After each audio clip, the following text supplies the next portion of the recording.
Quero saudar os irmãos com a paz do Senhor Jesus e estamos juntos aqui para estudarmos a lição de número 8, esta lição comentada aqui no nosso canal. E se você é novo por aqui, bem-vindo ao canal da professora Manuela Barros. Nós disponibilizamos dois tipos de lições. Essa aqui é aquela que a maioria dos professores usa, é a lição comentada, que nós vamos estar lendo a revista e fazendo alguns comentários e tentando trazer também algumas aplicações de atividades para que os alunos possam participar junto à classe, neste sentido também ajudando a você como professor. E nós também apresentamos para você uma segunda forma, que é a que eu uso pessoalmente pela realidade do tempo e aquilo que temos o costume de fazer aqui, também na minha igreja local, é que nós colocamos 3 tópicos e 3 subtópicos de uma maneira mais didática e mais dinâmica. A mesma lição, o mesmo conteúdo, às vezes diferencia um pouco, dando uma amplitude ou uma profundidade por causa da maneira que a lição é colocada. No entanto, nós a cada semana disponibilizamos ambas as lições. Este vídeo é da lição comentada, portanto, nós vamos estar lendo da nossa revista, lição número 8, uma igreja que enfrenta os seus problemas. Você já deve ter lido o comentário e sabe que estamos falando da instituição dos diáconos, como isso aconteceu, por que aconteceu, por causa de problemas. Então vamos à nossa leitura bíblica em classe, que diz,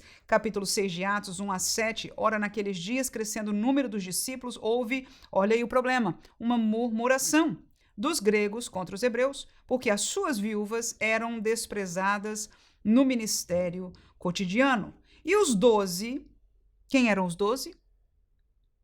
Sim, os apóstolos de Jesus, ou seja, a liderança, né, da igreja, naquele tempo, a liderança espiritual, que estavam na frente, né, do ensino da palavra na liderança da igreja, convocando a multidão dos discípulos, ou seja, nessa altura, você sabe que em Atos já algumas pregações e a igreja se multiplicou de uma maneira extraordinária. Então, convocando a multidão dos discípulos, disseram: não é razoável que nós deixemos a palavra de Deus e sirvamos às mesas. Escolhei, pois, irmãos, dentre vós 7 varões de boa reputação, cheios do Espírito Santo e de sabedoria, aos quais constituamos sobre este importante negócio, mas nós perseveraremos na oração e no ministério da palavra. E este parecer contentou a toda a multidão, e elegeram Estevão, homem cheio de fé e do Espírito Santo, e Filipe, e Prócoro, e Nicanor, e Timão, e Pármenas, e Nicolau, prosélito de Antioquia, e os apresentaram ante os apóstolos, e estes, orando, lhes impuseram as mãos. Crescia a palavra de Deus, e em Jerusalém se multiplicava muito o número dos discípulos, e grande parte dos sacerdotes obedecia à fé. Hoje nós já convivemos com a realidade dos diáconos na igreja, mas é muito interessante, e por que não dizer muito importante, nós aprendermos como se originou, não é, este ministério das coisas materiais, o ministério do serviço na igreja como um todo, e nós sabemos que o Atos dos Apóstolos, essa igreja em Jerusalém, é a primeira igreja que agora, não diretamente de Jesus, humanamente falando, mas através do Espírito Santo, estava sendo levada a formar esta organização, não só o organismo, mas a organização que nós convivemos com ela hoje. Então vamos à introdução da nossa aula. Página 56, na Revista dos Adultos, diz: nesta lição exploraremos a diaconia bíblica, um ministério essencial de serviço na igreja, que nos ensina sobre o serviço ao próximo.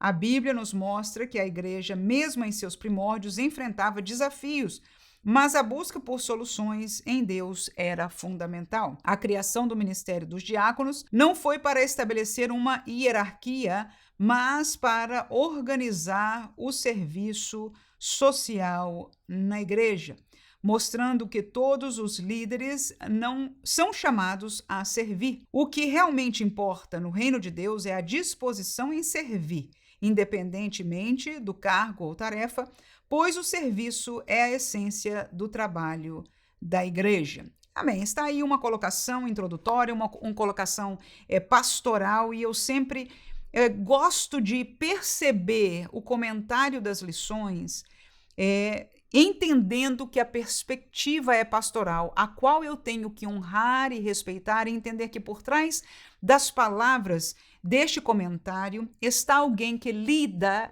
diariamente com pessoas da igreja, com os problemas da igreja, com as murmurações da igreja, com as diferenças dentro da igreja, E são coisas que nós, às vezes, sentados nos bancos ou até servindo em outras áreas, não temos a mesma perspectiva, ou pelo menos até enfrentamos os mesmos problemas. Então, vamos ver, às vezes, eu mesma lendo e lidando com as palavras que estes pastores colocam. Às vezes eu tenho uma opinião diferente, ou eu tenho uma visão diferente, mas eu sempre a trato com o respeito e a honra devida, porque para além de servos de Deus, de serem chamados para o ministério, da prova, não é? A comprovação do estudo, do conhecimento destes que são colocados na posição de poderem comentar as nossas revistas, da seriedade doutrinária que todos eles têm, algo que nós temos visto, revista atrás revista, comentarista atrás comentaristas, mas para mim uma das coisas mais importantes é que essas pessoas estão na frente da batalha no que toca à realidade da igreja local. Há muitos estudiosos, eu convivo, leio, estudo aqui, né, com teólogos que, enfim, conhecem muita coisa, no entanto, não convivem com a realidade do dia a dia da igreja. E eu trago uma honra no meu coração para estes servos de Deus que conhecem, que convivem e que trabalham com esta realidade do evangelho para os nossos dias. E tendo introduzido isso, eu dei a introdução do pastor, coloquei a minha introdução porque daqui para frente alguma coisa eu posso fazer um comentário talvez um pouco diferenciado, mas volto a dizer, nós colocamos acima a perspectiva pastoral e entendemos que a sua colocação como pastor é exatamente porque ele é pastor, amém? Então, algumas vezes a gente responde como ovelha, amém? Podemos responder como ovelha, temos que responder porque somos ovelhas, mas temos que entender que o pastor, ele é pastor de todos. Então, quando alguém murmurou na igreja lá, Pedro e os demais apóstolos eram os obreiros que estavam ali da liderança de todos. Então, as suas decisões, as suas palavras têm que ter a sabedoria, o amor e a sabedoria divina, inclusive e espiritual, para toda esta realidade. Então, vamos ao tópico número 1, a identificação dos conflitos. No nosso outro estudo, nós mencionamos 3 conflitos, né? Culturais, étnicos, sociais e modistas. E ali nós podemos abrir aqui, nós vamos permanecer com aquilo que a lição nos manda. Conflito de natureza cultural. Lucas cita um conflito entre gregos e hebreus. A referência neste texto aos gregos está relacionada aos judeus helenistas, isto é, que haviam emigrado para outros países e por conta disso falavam somente a língua grega. Por outro lado, o termo hebreus era uma referência aos judeus de Jerusalém que se comunicavam principalmente em hebraico, aramaico. Havia, portanto, uma barreira de natureza cultural por conta da língua. Essa barreira cultural trouxe um conflito de relacionamento entre os crentes da primeira igreja. Isso fez com que os apóstolos, logo após tomarem conhecimento do problema, buscassem uma solução. Eles não podiam deixar a igreja de Jerusalém se desintegrar por conta de barreira de natureza cultural. A unidade da igreja, e essa é a palavra-chave para mim, tópico número 1, subtópico 1, a palavra-chave vai ser essa, unidade. A unidade da igreja não pode ser ameaçada por conflito de qualquer natureza. Voltamos a ver o conflito que aconteceu ali, caiu na mão dos pastores do ministério. Nos nossos dias, também, quando nós temos conflitos, problemas na igreja, a liderança é aquela que nós vamos levar estes problemas, porque se nós ficarmos só uns com os outros, não vai se resolver. Podemos até nos separar, podemos até chegar a uma conclusão comum, ou podemos discordar e sair para um lado, né? Podemos quebrar, ou seja, desunir o corpo, como acontece algumas vezes. No entanto, o corpo de Cristo não pode acontecer tais coisas. Então, a liderança, ela deseja aquilo que Cristo fez para que a igreja fosse unida. E aí a pergunta vem, como nós podemos solucionar estes conflitos na igreja, que até eu disse no meu outro tópico, eu não falei só dos conflitos étnicos, ou seja, de barreira culturais de língua, que no caso no Brasil a gente praticamente não convive com essa realidade. Eu que moro aqui na Flórida dos Estados Unidos, então nós temos muito mais isso até dentro da igreja. Muitas igrejas têm irmãos hispânicos, né, que estão congregando conosco, então falam a língua espanhol, outras pessoas também no convívio que nós temos de maneira geral, o inglês e etc. Então a barreira cultural da língua língua e da cultura que está por trás dessa língua. Na verdade, é maior do que, em verdade, a própria barreira da língua. Mas nós aqui, no outro estudo, nós falamos, inclusive, de preferências, não é? De determinadas coisas, e outras diferenças, outras realidades que dentro da igreja traz divisão na igreja. E tudo isso vai cair sobre a liderança, e a pergunta para nós, para este tópico, é como tratar a unidade na igreja. A primeira pergunta que nós podemos aí fazer para a turma é que se alguém se lembra ou viveu alguma realidade de conflito, e aí é muito próprio que não se dê nomes, não é? Mas que se mencione, por exemplo, ou falar de alguma igreja que já esteve antes da pessoa, né? Ou em algum tempo passado, para que não fique aquela coisa de estar falando de alguém ali da igreja. Mas exemplos que ele talvez viveu como pessoa, ou que ele assistiu dentro da igreja, de conflitos como esse, e a pergunta é como se resolveu. Então, peça para alguém que viu na igreja, existiu algum conflito que aconteceu, talvez lá no grupo de coral. Aconteceu o conflito, como se resolveu? Se o conflito se resolveu, como foi que aconteceu? Então, se você achar uma boa interação com a turma, se você tiver um exemplo de saber, olha, tantos anos atrás aconteceu, um irmão realmente ficou zangado com isso, aquilo, outro, e se levou, conversou com outro, assim, depois decidiram que foram levar o pastor, o que quer que seja que foi que aconteceu, até que foi solucionado aquele problema e a coisa se acalmou. Né? Então, se houve problemas que foram solucionados e a unidade da igreja permaneceu, talvez a gente possa escutar um ou dois exemplos, não mais que isso por questão do tempo, na turma. Mas a minha resposta para isso seriam duas: palavra e autoridade, que está vinculado com liderança. Eu vou levar você à primeira carta de Paulo aos Coríntios, capítulo 6, versículos 5 ao 10. O texto diz o seguinte: para vos envergonhar o digo, não há, pois, entre vós sábios, nem mesmo um que possa julgar entre seus irmãos? Mas o irmão vai a juízo com o irmão, e isso perante infiéis. Na verdade, é já realmente uma falta entre vós terdes demandas uns contra os outros. Por que não sofreis antes a injustiça? Por que não sofreis antes o dano? Mas vós mesmos fazeis a injustiça e fazeis o dano, e isso aos irmãos. Não sabeis que os injustos não hão de herdar o reino de Deus? Não erreis, nem os devassos, nem os idólatras, nem os adúlteros, nem os efeminados, nem os sodomitas, nem os ladrões, nem os avarentos, nem os bêbados, nem os maldizentes, nem os roubadores herdarão o reino de Deus. Então, o que Paulo está dizendo aí, olha, é que na igreja de Corinto havia dissensões, ou seja, havia conflitos. Aqui, na verdade, o que aconteceu ali em Atos era de uma certa forma pequeno, mas não deixa de poder se tornar grande e causar danos para a igreja.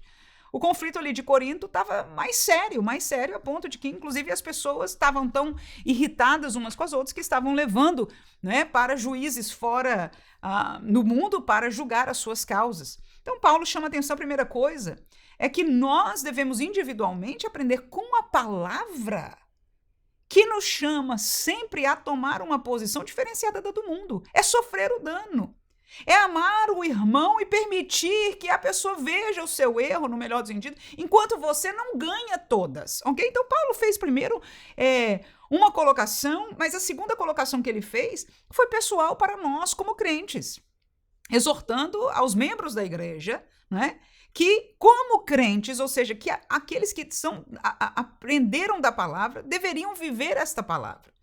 Depois ele termina dizendo que essa série de problemas aí, ou seja, de pessoas cujo coração em verdade estão em pecado, não vão ser salvos. Então, se você tem um problema com alguém e essa pessoa está fazendo isso porque está vivendo uma vida de pecado ou porque tem o coração desta maneira, você que está sofrendo o mal daquela pessoa, não se engane, Deus vai a juízo com a pessoa, nós não devemos querer mal, nem fazer nada, não precisa eu fazer a minha justiça, porque essa pessoa já está na mão de Deus. No entanto, da minha parte, eu tenho, em verdade, que ter pena e orar, não é para falar, estar por cima, não. Orar para que Deus faça a pessoa ver e se arrepender, ou seja, a posição da palavra, a posição de Cristo, sempre vai trazer uma vitória de unidade. né? E dentro da igreja, Paulo pergunta, não existe ninguém aí que possa julgar? Então ele traz à tona, e esta foi a primeira colocação que eu passei por ela, né? Ele traz à tona a necessidade de uma autoridade, de alguém que venha ser a liderança diante destes casos, que você possa ter um problema. Porque a verdade é essa, irmãos. De vez em quando acontece, ou de vez em sempre, não é? Nós nos juntamos e a gente tem umas causas, alguém pensou diferente, alguém falou que sim, e nós queremos ter alguém com quem falar a nossa causa. Alguém que possa ver a situação de fora e dizer, nos orientar com amor. A gente não quer ninguém para acusar um, nem verdade, nem outro. Às vezes a gente quer que acuse o outro, né? No entanto, para que a igreja caminhe em unidade, nós precisamos de duas coisas. Primeira delas, a regra. E nós temos, a regra é a palavra de Deus, é como um país. Nós não sabemos o que é certo ou errado se não houver uma constituição. Então, a igreja funciona, o que nós podemos concordar, e devemos, o que nós devemos concordar é na palavra. Só que no caso de Atos dos Apóstolos, ninguém estava necessariamente ofendendo a palavra. Porque senão os líderes diziam, irmãos, não pode ser assim porque a palavra diz isso. E todo mundo, a não ser que fosse rebelde à palavra, ficaria em comum acordo. Faz sentido? Mas veja, que enquanto a palavra é o cerne, eu falei, o líder chegaria e falaria a palavra. Tá vendo aí? Então, a segunda peça da unidade da igreja, acredite se quiser, chama-se liderança, chama-se o pastor da igreja ou a liderança constituída por ele, porque em alguns pontos do problema do conflito, ele é resolvido com outra liderança abaixo, mas que esta liderança vai reportar, não é? Vai falar ao pastor da igreja que mantém a liderança geral das coisas do caminhar da igreja. E se você ouviu alguns exemplos aí entre os irmãos, você vai ver que acabou, pode ter sido resolvido entre eles, sim, pode acontecer casos, graças a Deus por isso, mas a maioria dos casos, principalmente mais sérios, são levados à liderança. E a liderança é aquela que aplica, que ensina a palavra, que mostra a palavra, não é? Dizendo, irmãos, a palavra de Deus diz isso e por isso nós vamos fazer assim. E mesmo que alguém possa sair ferido, ou mesmo que alguém não aceite estar debaixo da palavra, a unidade como corpo de Cristo, como igreja foi mantido. Então, a resposta para este tópico é que a unidade da igreja, ela é baseada nestes dois pontos. E nós vemos ali o que aconteceu. Pedro e os apóstolos estabeleceram estas duas coisas. Nós já estamos na palavra, sabemos o que é certo de fazer pela orientação de Jesus, mas agora vamos estabelecer uma liderança para este propósito aqui, porque liderança junto à palavra é que é importante. Conflito de natureza social é o segundo subtópico. Lucas explica que em razão daquela diferença cultural, as viúvas eram desprezadas no ministério cotidiano. Aqui fica evidente a natureza social do problema. As viúvas de fala grega estavam sendo negligenciadas da distribuição diária. O conflito se instalou e precisava de solução. Fica em evidência que a igreja não é só um organismo, ela também é uma organização. Ela tem sua esfera espiritual, mas também social. Era, portanto, essa parte social que estava em desequilíbrio e precisava de cuidados. Então, nós vemos que na igreja, nesse segundo tópico aqui, né, nós temos uma diversidade de funções. Uma diversidade de funções. E pela natureza disso, né, vamos ter o quê? Uma liderança, uma hierarquia. E essa palavra vai chocar um pouquinho que a gente escutou aqui na introdução, né? Uma hierarquia e uma liderança. Ok? Ou seja, nós vemos funções agora, a divisão de funções aí. Hoje nós vemos na realidade da igreja até mais do que isso, mas dois grandes grupos sociais e espirituais, né? Aqui, neste caso. Então, essa diferenciação de funções gera, queira ou não, hierarquia. E essa hierarquia é natural, você vai ver que os apóstolos mandaram fazer isso, o povo elegeu entre eles os 7 irmãos, trouxeram perante os apóstolos, eles impuseram as mãos e deram esta função a eles. Mas estão debaixo hierarquicamente de quem?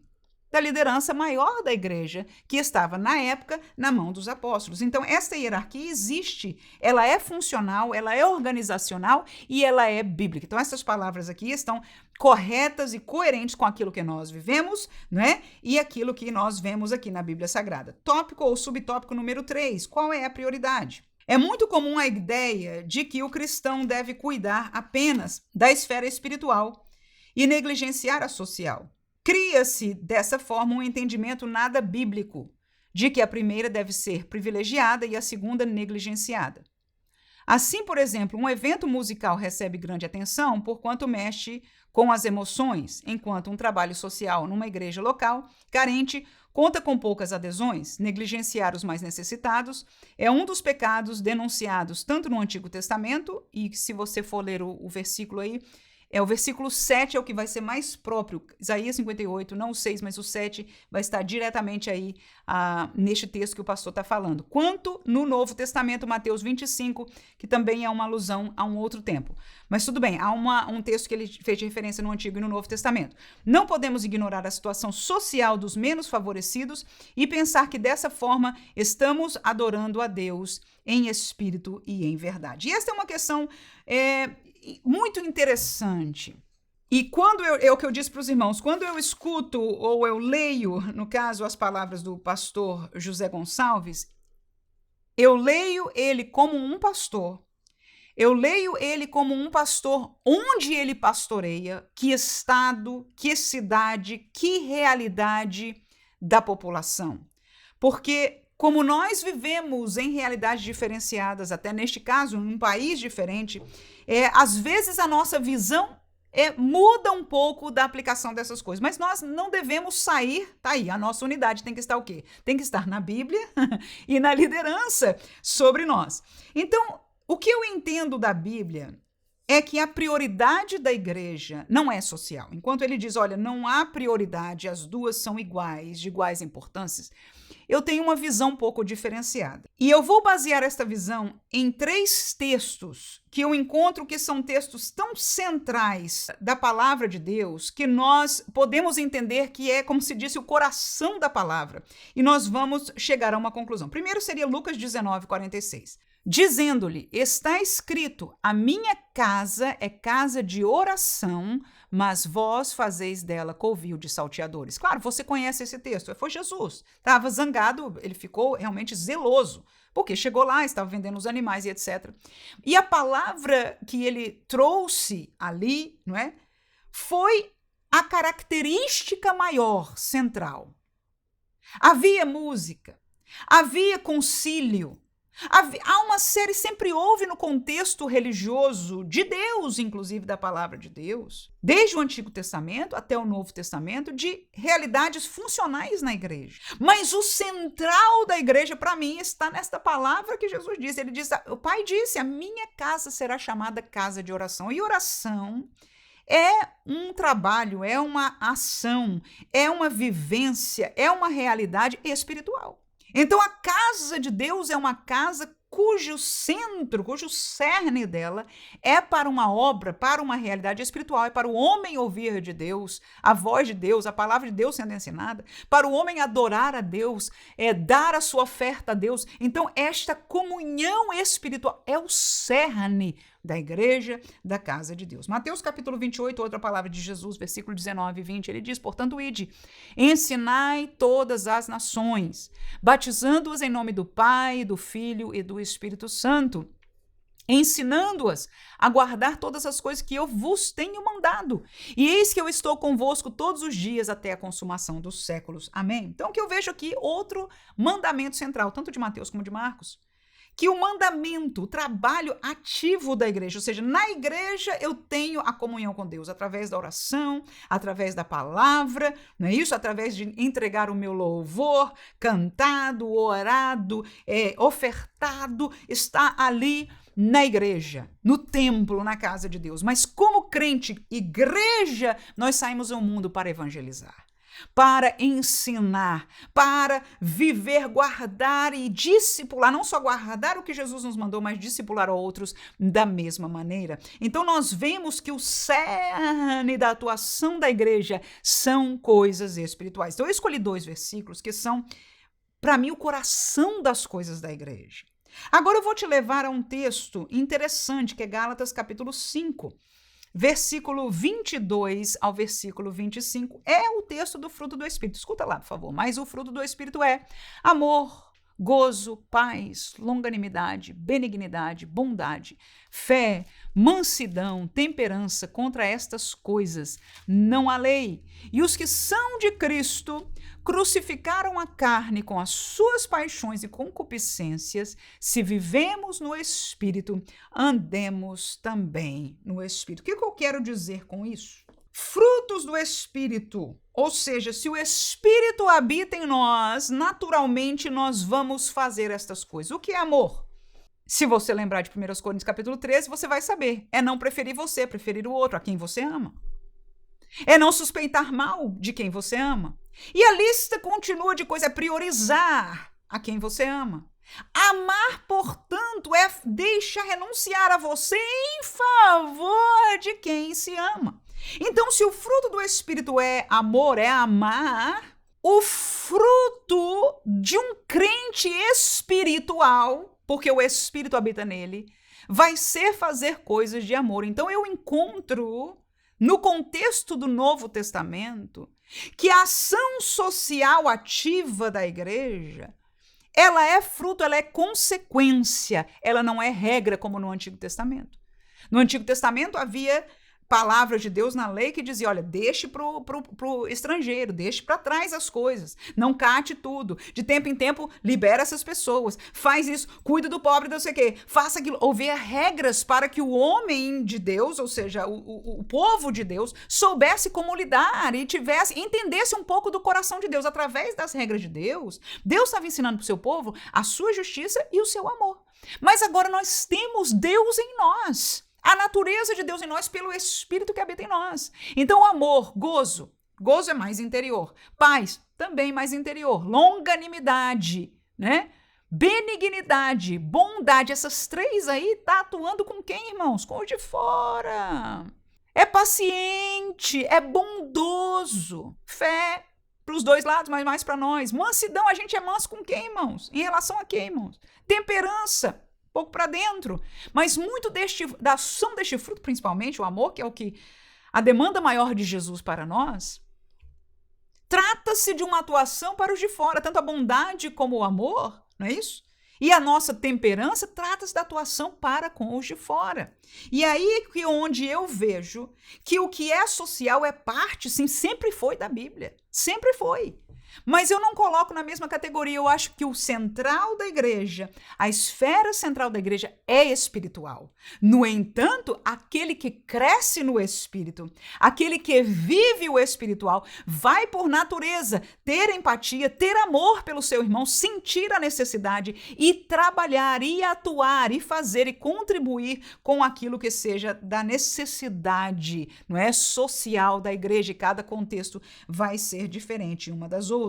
Eu espero que os irmãos tenham entendido esta colocação, não como contrária, volto a dizer, mas uma perspectiva um pouco diferenciada, com certeza, entendendo exatamente a posição pastoral, principalmente do lugar aonde o pastor, numa região de muitos necessitados. Talvez a minha fala, eu falo isso com muito temor. Eu tenho alguns colegas, amigos, pastores, não é? Que estão em áreas, a atuação deles, inclusive evangelísticas, é primariamente social. E faz sentido lá, e não é ganhando a alma para Jesus através do que dão, não. É ajudando determinadas comunidades que realmente, irmãos, a necessidade é muito grande. Então, se ele pode fazer alguma coisa, por que não? Eu não tenho problema, pelo contrário. Acho que é a ação mesmo que tenha que fazer. Apoiamos este trabalho, né? E ali ele está também evangelizando. Nem todo mundo vem para a fé e não se deixa de ajudar aqueles que não vêm. Neste caso, cada situação ela é pesada. Por isso eu digo, quando eu leio ou comento alguma coisa, eu estou entendendo de onde, quero entender de onde vem este comentário e respeitando, né, a realidade que cada um vive dentro do seu contexto. Mas nós, como corpo, inclusive o pastor com certeza, nós olhamos para a Bíblia como centro. E neste sentido, eu gosto de enxergar mais que seja um fruto, porque tem que ser o fruto da nossa vida. Ou seja, se a igreja que cresce e se fortalece espiritual não está frutificando o amor prático, alguma coisa está errada espiritual. Não venha dizer que está tudo bem. Por quê? Porque na minha visão da palavra de Deus, eu te coloquei 3 trechos centrais, é um fruto, ou seja, tem que ser uma consequência natural daqueles que estão fortes espiritualmente. E aqueles que estão fracos, irmão, na verdade você pode fazer tudo social e na verdade a pessoa pode não participar, não entender, enfim, assim por diante. Amém? Então a palavra-chave aí foi prioridade, né? E que nós não entendemos que haja esse diferencial de prioridade, mas sim um diferencial de consequência ou de fruto, consequência ou fruto. E para isso eu botei para você, se você quiser anotar aí, né, os textos, Lucas 19, 46, Mateus 28, 19 e 20. E claro, porque isso está um pouco diferente daqui, se você não sentir de compartilhar com a sua turma este pensamento dessa maneira, ou né, falar de uma maneira diferente, fique bem à vontade, com certeza, porque está um pouco diferente daquilo que... Neste sentido é quando eu não gosto de fazer o comentário em cima da lição, porque às vezes a gente, né, como eu disse, tem alguma colocação um pouco diferenciada, e particularmente eu não gosto de fazê-la, mas ao mesmo tempo não me sinto bem em não fazê-la neste contexto aqui. Quando eu faço o meu roteiro assim, eu já faço ele de uma maneira que essas coisas raramente são expostas. Tópico número 2. A delegação de tarefas. O ministério da oração e da palavra é o primeiro subtópico. Diante do conflito, os apóstolos perceberam que a parte da comunidade que estava sendo negligenciada precisava de cuidados. Contudo, eles também perceberam que não poderiam resolver um problema criando outro. Cuidar dos mais necessitados era uma missão urgente da igreja. Mas os ministérios da oração e da palavra de Deus também o eram. Tanto a parte social como a devocional e evangelística fazem parte de uma única missão da igreja. Poderíamos dizer que são dois lados de uma mesma moeda. Cuidar dos necessitados é importante igualmente. Importante é a oração e a evangelização. E é onde, mais uma vez, eu não concordo. Né? A palavra igualmente, para mim, no contexto da igreja, é difícil.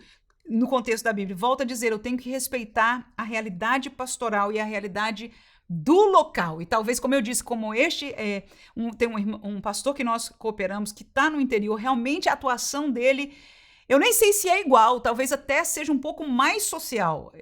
Talvez, se muito, é igual. No entanto, é a realidade dele. Mas, de maneira geral e bíblica, o que eu entendo, eu colocaria este primeiro subtópico colocado da seguinte maneira. Espiritual gera o social. Então, elas não são iguais. O social é o fruto de uma igreja espiritualmente no lugar certo, forte, centrada na palavra, porque a palavra fala do social. Aleluia! A palavra nos ensina, não é? A estender a mão, a agir com amor, a renunciar o que é nosso em favor de alguém. Não é um terceiro fazer por nós, não é? Não é só necessariamente a liderança, somos nós indivíduos e às vezes colaboramos através da liderança, né? Mas este trabalho é fruto de alguém que reconhece a palavra e reconhece a liderança, e nessas duas coisas a igreja fica em unidade, mas eu vejo este fruto como consequência, como fruto, não necessariamente colocado como foi feito aqui em pé de igualdade. Segundo subtópico, não há conflito entre tarefas. Não podemos ler Atos 6 como se o ministério da oração e da pregação estivesse em oposição com o ministério de serviço social. Concordo plenamente. Nunca há, se nós somos um corpo, não há oposição. Não há essa contradição onde um é considerado mais espiritual e outro menos. Tudo faz parte de uma única missão da igreja. Assim, se a igreja ora, mas não cuida dos necessitados, ela falha em sua missão. Da mesma forma, se a igreja se torna apenas um centro social, negligenciando a oração e a pregação, ela perde a sua essência, deixa de ser a igreja de Cristo, e por isso também falha em sua missão. Ora, o desenrolar do pastor me pareceu muito bem, mas quando ele colocou não há considerado um mais espiritual e outro menos, os dois não são espirituais, no meu entendimento, né? Um é espiritual e o outro é social. É o que se está escrito aqui. Então, não é que um é mais espiritual. O que é espiritual é espiritual. O que é social é social. E se nós caminharmos no pensamento que nós estávamos aqui nesta aula, crescendo nele, então o social, que é social por natureza, ou seja, é uma ação, é físico, é humano, né? É de ação, é de dar, é de fazer, é de levar a oferta, enfim, o que quer que seja social, né? Então, ele deve ser um fruto espiritual, mas o trabalho em si é social.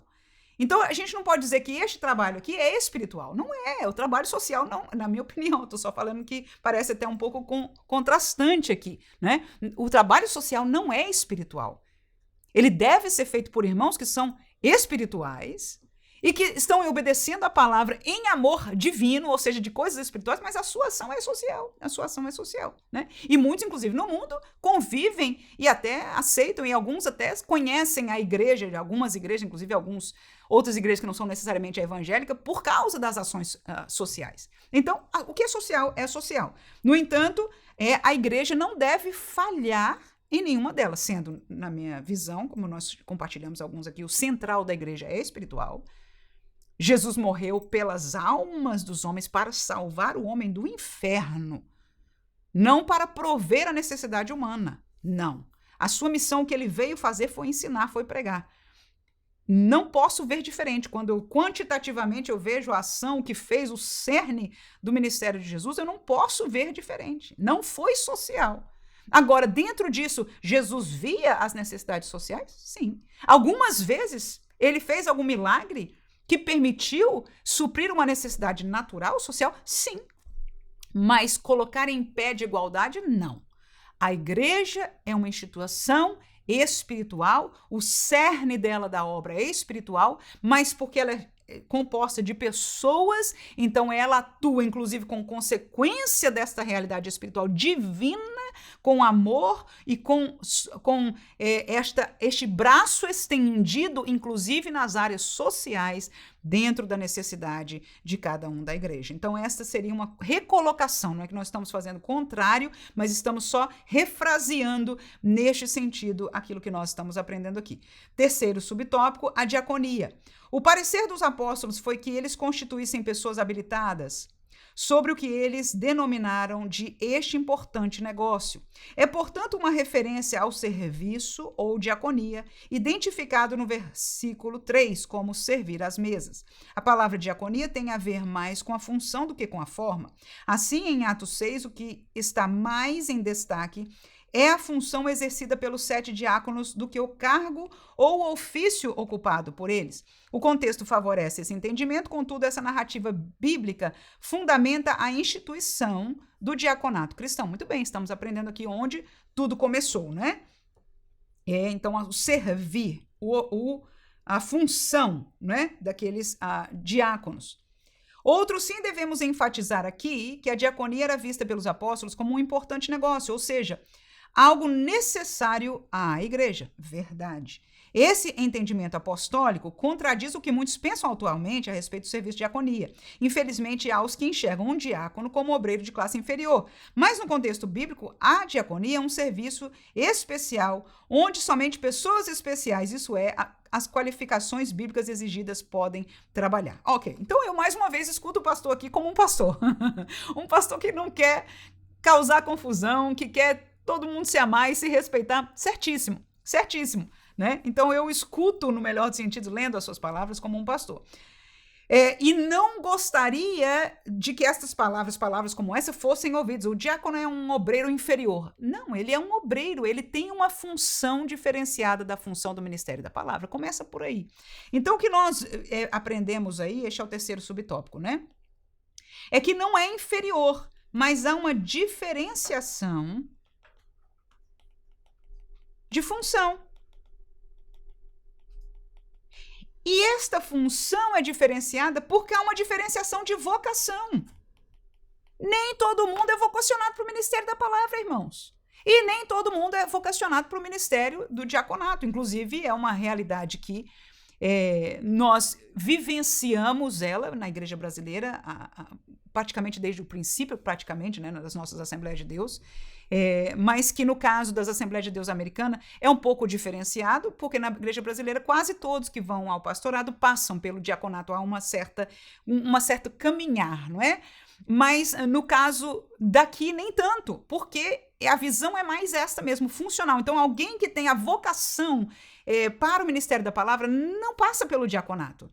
Ele entra dentro da categoria dos ministros da palavra, né? Então, aqui na Assembleia de Deus Americana, há 3 categorias do ministério da palavra, não é isso? Então, até o ministro ordenado, tem o ministro licenciado, que é o anterior, né? E eu tenho um terceiro, que eu esqueci o nome agora, e meu esposo saiu aqui um instantinho, também não vai poder me ajudar. No entanto, é mais ou menos aquilo que a gente tem o presbítero, né? O evangelista e qualquer coisa assim, mas todos eles dentro do ministério da palavra. Então, o que nós aprendemos aqui da Bíblia Sagrada é que a vocação deles é este serviço. Agora, realmente, para exercer este serviço de vocação diaconal, que parece simples, mas que a palavra diz, como disse bem o pastor, é um importante negócio.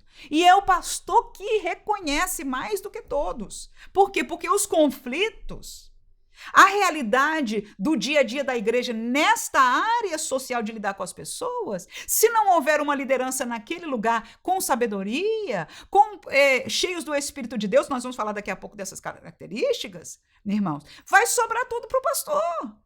Então o pastor é agradecido a Deus, porque Deus vocacionou estes homens para servirem, e devem ser homens cheios de graça e de sabedoria, porque sendo, eles estarão gerenciando isso aí, e a igreja vai caminhar muito mais tranquila, muito mais abençoada. São dignos de honra, diz a palavra de Deus, eu penso que no texto lá de Timóteo, né? Quem trabalhar como diácono, né? A sua carreira como diácono servindo ao Senhor, são dignos de muita honra, porque foi uma função necessária. Nós no outro estudo falamos sobre o trabalho no segundo tópico, o trabalho pastoral, diaconal e vocacional. E quando eu falei do vocacional, é o suporte ao ministério. São uma dessas, entre outras, não só o diaconal, né, que é um ministério das coisas naturais, das coisas sociais, mas os vocacionais também são ajuda para o pastorado, né? Então nós vemos aí que há uma função diferente, há uma vocação diferente. Mas porque há isso, nós não vamos negar de que haja uma hierarquia, como eu disse no princípio. Ou seja, os apóstolos estão aqui, os diáconos estão aqui, então negar que exista uma hierarquia também não é prático, porque não é realístico. Você dizer que o pastor é igual ao evangelista, no sentido, principalmente como funciona no Brasil, não é igual, né? Então, há uma hierarquia, e a hierarquia é bíblica.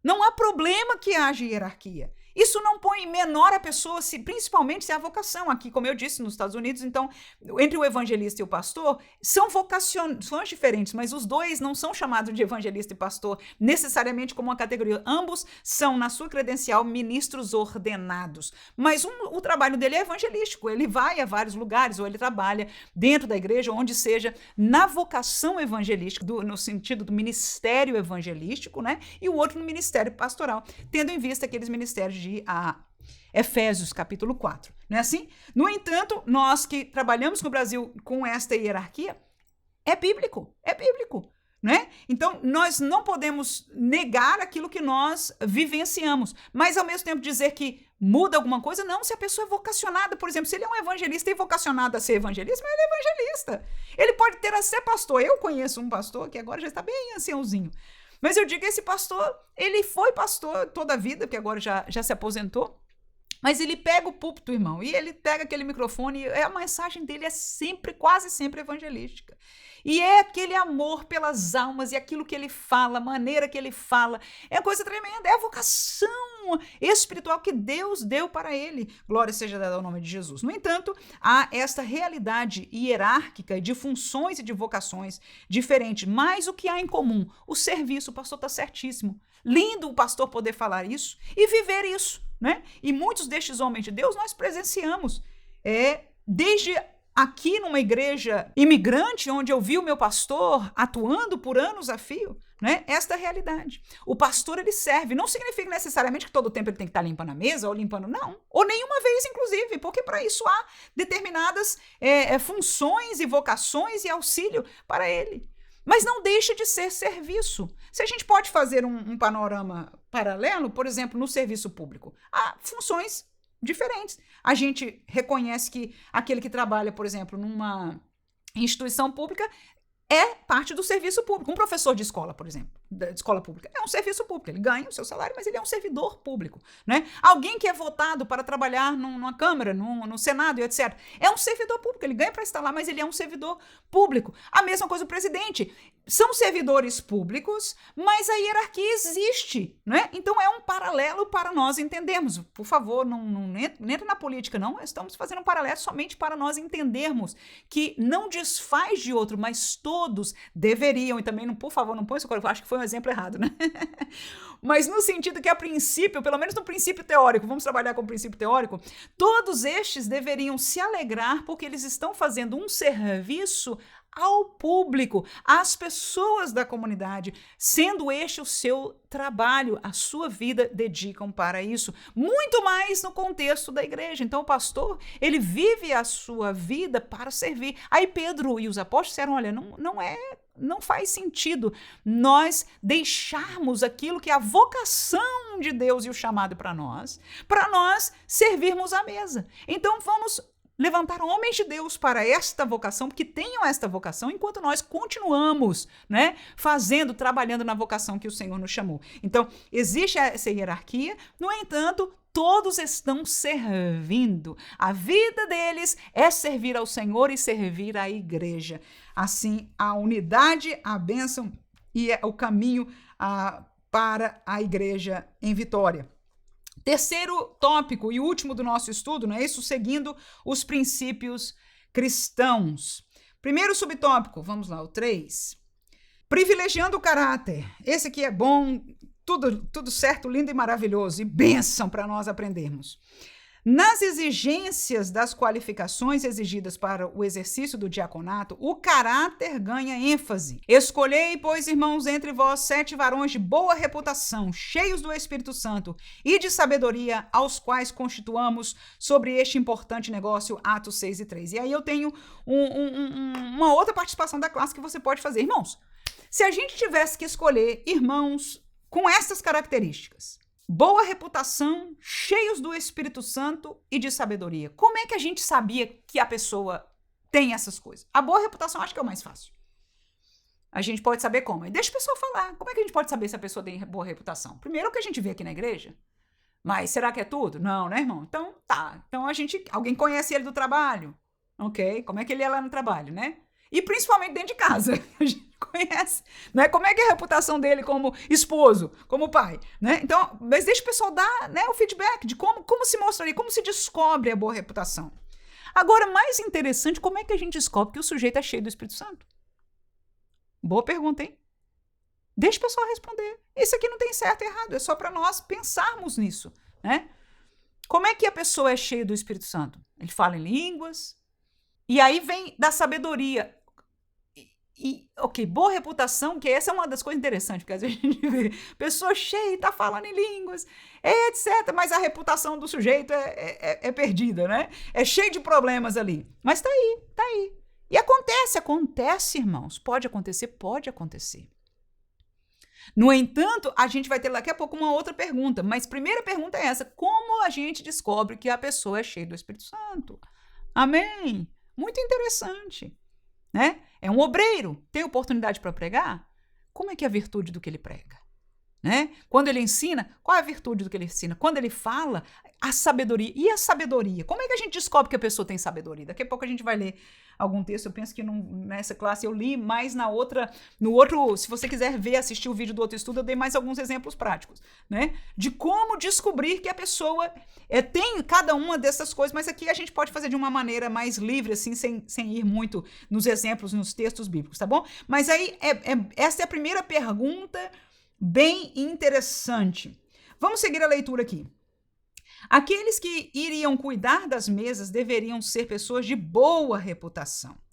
A palavra boa reputação traduz o termo grego martireu, que significa testemunho ou mártir. Quer dizer uma pessoa autêntica, honesta, correta e que não negocia valores para exercer a função da diaconia. Às vezes pensamos que essas exigências eram apenas para os dias bíblicos, e o que evidentemente é um equívoco. Se para aqueles que se dedicaram apenas em servir às mesas, isto é, os diáconos, era exigido boa reputação, então o que dizer dos pastores que cuidam de todo o rebanho? E aí nós somos levados a uma terceira participação da turma, se você achar por bem de fazê-lo. 1 Timóteo capítulo 3 é aquele texto, né, que fala das características, fala tanto dos pastores, né, como dos diáconos.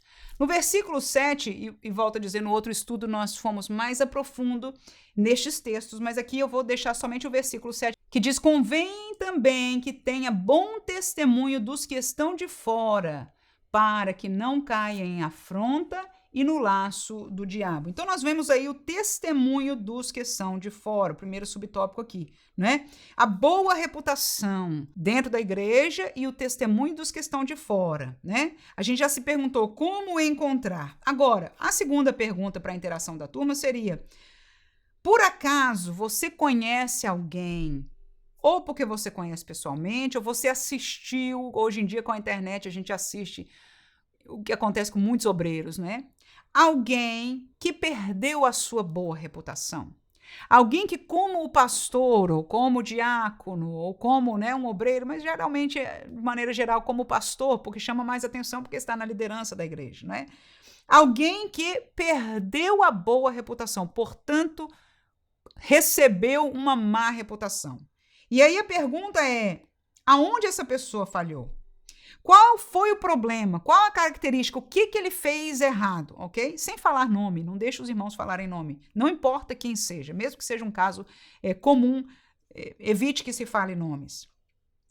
Agora, a pergunta que vem junto a essa o fato deste pastor ter dado este mau testemunho, ou ter se tornado essa pessoa, ter essa qualidade má que você está falando dela, mudou a sua confiança em relação a ele. Ou seja, e nessa confiança é tipo assim: se ele fosse o teu pastor, seria uma pessoa que você seria aconselhada por ele? Se essa pessoa está no teu púlpito pregando, você ouviria com o coração aberto a pregação dele? Porque se isso mudou, então alterou a confiança. Então nós vemos que nós precisamos, como igreja, confiar nos líderes, porque como é que você vai levar uma causa a alguém que você não confia? Se a pessoa faz isso na casa dele, na vida dele, não tem essa reputação, como é que ele vai ser justo, ser espiritual, ser sábio na minha decisão, naquilo que eu preciso, né? Que ele intervenha ou que ele diga-nos, ajude-nos nessa causa? Como é que ele vai fazer se ele não tem essa reputação? Então você veja que a consequência natural é quebra de confiança da igreja. Então veja que importância as características que o Espírito Santo colocou no coração dos apóstolos de chamar a atenção, falar: olha, levante homens que tenham estas características. E uma delas, a primeira inclusive, é a reputação. Então nessa pergunta com a turma, você vai trazer exemplos? Você conheceu alguém, sabe de alguém que manchou a sua reputação? E o que isso faz com a sua confiança em relação a essa pessoa? Agora, uma pergunta paralela que caminha com a graça é: qual o contrapeso que favorece? Qual é a virtude que essa pessoa teria, que você colocaria na balança e dizia: olha, essa pessoa errou aqui. Ele tem este problema, claramente ele tem esse fraco, né? Mas ele ou ela, no caso, tem esta virtude. Se você, por acaso, mencionou alguma mulher. Sendo um pastor, você diz: olha, essa pessoa tem este fraco, essa realidade, porque eu vi um exemplo na vida. Mas será que ele tem alguma virtude que faça contrapeso? Porque a realidade da igreja é que nenhum pastor é perfeito. Pedro não era, João não era. Fora Jesus, ninguém foi perfeito, nem Paulo. Um grande homem de Deus, seríssimo, um homem de Deus como nenhum outro, Paulo, o apóstolo dos gentios. Mas imperfeito, imperfeito. Ele mesmo dizia da carne dele, né? Talvez alguém de fora não visse as imperfeições, mas ele e Deus conheciam. Mas quando as suas imperfeições são mostradas para fora, porque pode acontecer, e acontece, irmãos, nós temos que ter também a graça como irmãos de não só jogar a pedra. Porque a primeira coisa é que se Jesus fizesse a mesma pergunta para a gente, quem é você para jogar a pedra? Você pode? Você está livre de tudo? Está limpinho, né? Que você pode jogar a pedra? Você nunca fez nada disso? Nunca teve que ser perdoado na vida? Porque se você nunca teve que ser perdoado, seja o primeiro a jogar a pedra. Então, eu acho que se a pergunta fosse essa, nenhum de nós jogaríamos. E eu não estou querendo excusar a ninguém, porque o errado é errado. Eu quero, inclusive, na verdade, sobreviver como crente. Porque diante de nós há obreiros na igreja, há pastores que podem falhar. E claro que se você falou de um caso de alguém de fora, é mais fácil a gente jogar pedra, né? Mas isso pode acontecer dentro da sua igreja, como seu pastor, e não precisa ser uma coisa horrorosa, um pecadão que chamou atenção, não. Mas falha, houve algum favoritismo. Por exemplo, isso é uma coisa que acontece muitas vezes. Falei, eu passo favoritismo com a família dele, com o filho dele. É favoritismo, irmãos. Acepção de pessoas, determinadas coisas que são pequenas, mas que não estão corretas. Não é assim? E nem sempre porque é filho também é favoritismo, né? Eu não estou dizendo que sempre seja, mas eu estou dizendo que pode acontecer coisas pequenas. E o fato é, será que estes erros, esta humanidade, essas falhas da boa reputação da pessoa, ou falhou em pagar alguma coisa, o que quer que seja a falha da pessoa, pesou para você em confiança? Primeira pergunta. Segundo, há alguma virtude que faça um contrapeso? Dizer, olha, ele tem esse problema, realmente, na reputação dele, ele fala meio grosseiro, né? Mas é um homem de Deus. Este homem, quando prega, a gente sente a graça de Deus neste lugar. Outros dizem, olha, ele tem essa coisa, mas é um homem de oração. Eu sei, eu vejo o meu pastor clamando, eu sinto a virtude, a graça deste homem amando, zelando pela igreja de Jesus. Outros, é o zelo que ele tem por Jesus e pela palavra. Então, cada um nós vamos vendo esta virtude e fazemos este contrapeso. E com isso nós vamos aprendendo a amar mais aos obreiros. Amém, irmãos? Que não são perfeitos. E aquele que deseja o episcopado, o pastorado, o diaconato, que tem a vocação, que tem o chamado de Deus, ou que simplesmente deseje. Que você saiba que as suas imperfeições vão ser levadas neste mesmo sentimento. Não se iniba, aceite o desafio, entre no trabalho do Senhor, faça o possível para ser perfeito, como a palavra de Deus te manda ser. Mas onde você errar, tenha a virtude, o contrapeso, e aqui como crentes nós estamos aprendendo a colocar na balança esta realidade. Porque nós, como crentes, o que eu tenho assistido são crentes com pedras grandíssimas, só esperando a pessoa vacilar para atacar as pedras. Quem somos nós? Será que nós podemos dizer que nunca fomos perdoados, nunca fomos entendidos? Será que nosso Jesus não tem paciência e longanimidade para conosco, para que nós não precisamos ter com ninguém? Que crentes somos nós que estamos só jogando pedras e nem observando os valores, o contrapeso, a graça, aquilo, a virtude que aquela pessoa, o trabalho que essa pessoa tem feito, que podia priorizar na sua vida em outras coisas e tem feito. Então, aquele que tem valor, aleluia, aquele que faz, aquele que ama, aquele que tem virtude, nós temos que colocar sempre este contrapeso, porque nós estamos estudando o que é para a edificação da igreja. Graças a Deus que você é professor de escola dominical. Graças a Deus que você que está aqui, aluno da escola dominical, porque você está aprendendo, aleluia, né? Esta dinâmica da edificação da igreja, da preservação da igreja dentro da palavra de Deus. São os dois esteios, a palavra de Deus e a liderança que Deus colocou na igreja, sim, Senhor. Aleluia, aquele líder, fale o que seja.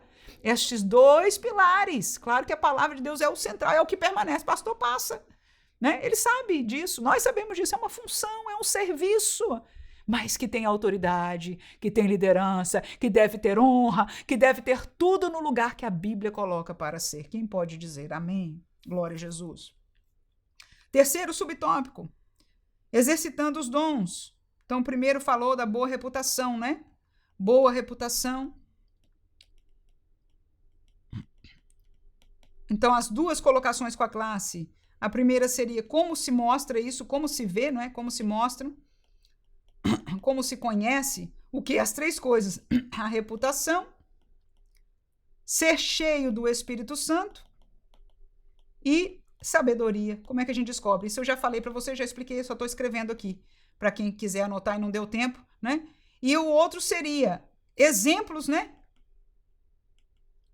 De quem falhou, de alguém que falhou na reputação. Não é assim? Aí as duas perguntas, alterou sua confiança? Como é que você se sente em relação a essa pessoa?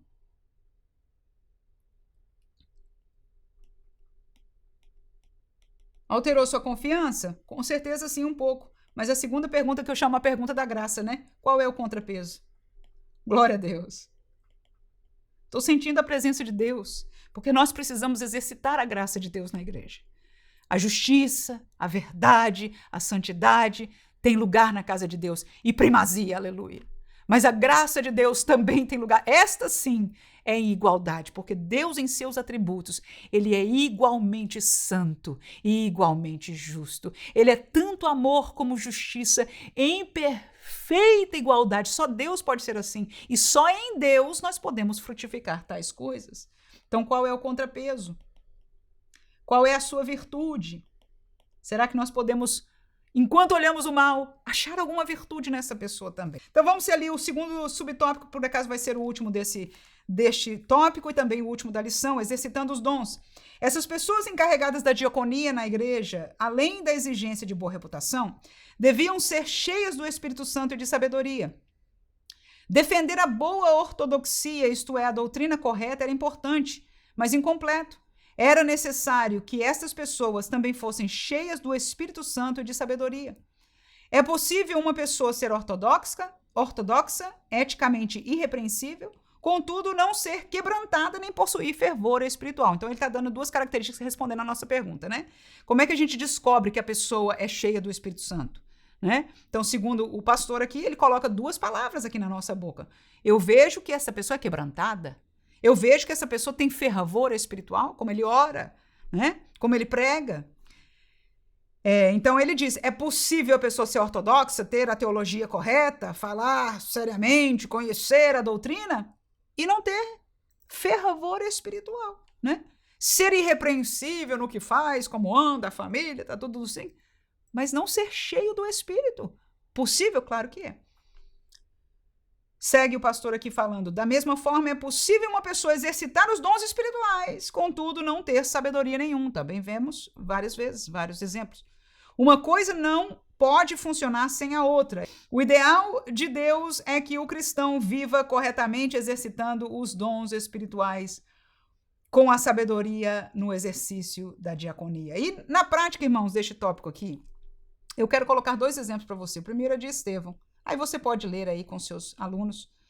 Atos capítulo 6, versículo 8 a 10. O que você encontra neste texto aí? Como é que você sabe que ele era cheio do Espírito Santo? Olha a pregação, olha o que aconteceu, né? Os detalhes. Eu não vou nem ler aqui com você, mas eu vou deixar você, faça isso se você estiver dando aula dessa maneira. Você leia os textos e você achar por bem, compartilhe com a sua turma. Atos 8, versículo 26 a 30. O que você encontra aí? De cheio de Espírito Santo, de sabedoria. Do Espírito Santo fala com Filipe, vai a tal lugar. Chegando no lugar, ele diz, chega junto daquela carruagem. Aí Filipe escuta, né? Entra na carruagem e sabe o que falar com sabedoria a partir da realidade que aquele eunuco estava vivendo. Então, a questão da sabedoria e da virtude espiritual, que está bem clara na história de Estevão, e nós colocamos alguns versículos poucos aí. Então, eu deixo para você estes versículos para que você possa trazer na prática a realidade. Os dois são diáconos, viu? Os dois que nós mencionamos aqui, tanto Estevão como Filipe, estão na lista lá dos 7 diáconos. Então, nós vemos na prática que todos estes homens eram homens de boa reputação, mas vemos na prática que no atuar de Estevão e de Filipe, cheios do Espírito Santo, vida com Deus, vida com o Espírito Santo e com a sabedoria que o Espírito Santo pode nos dar. Vamos ler a nossa conclusão aqui para não deixar nada de fora. Aprendemos nessa lição a importância do serviço cristão. A igreja espiritual é também social, sim. Consequentemente, devemos nos dedicar tanto ao ministério da oração e pregação, como também à assistência aos mais necessitados. A igreja que cuida da alma também deve cuidar do corpo. Deus não é glorificado na desgraça de ninguém, amém? Se há um necessitado em nosso meio, e devemos considerar os princípios bíblicos ensinados nessa passagem das Escrituras e alcançá-lo. Assim a igreja cresce como igreja de Deus e o Senhor é glorificado. Está aí a nossa lição, que possa ter acrescentado alguma coisa para a sua sala de aula. Que Deus abençoe a você, te use na sua sala de aula e até a semana que vem, se Deus quiser. Amém.